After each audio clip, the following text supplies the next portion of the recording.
It's a wonderful book chapter. I had a pleasure to work with Greg for editing this particular volume.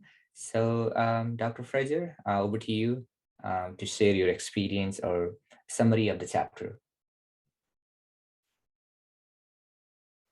Thank you very much, Dr. Bista, for the invitation. I appreciate being here and meeting all of you scholars and editors. I was fortunate to have a book chapter published in this Routledge Studies in Global Student Mobility.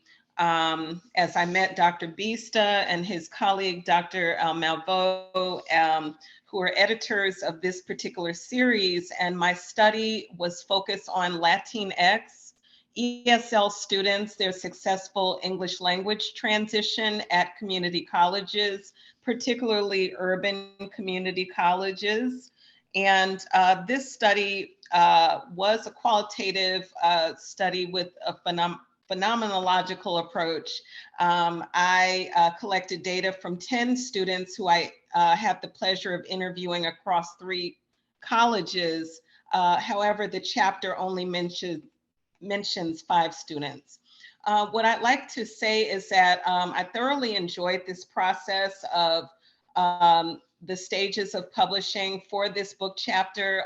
It was a lengthy process, and this was my first time having something published in terms of academic writing. What I would say is that there is a great deal, I would say, of editing that goes into it, of really polishing and making sure that you're, from your introduction to your literature review to your theoretical approach, everything has to be very, clarified and polished. And I feel like this particular project gave me a great learning experience for understanding the process moving forward of submitting a proposed book chapter and seeing it through to publication. Thank you. Thank you so much. Actually, yes, it was a long process. It took almost 2 years in the process of making this book. And many of our colleagues went to several round of edits.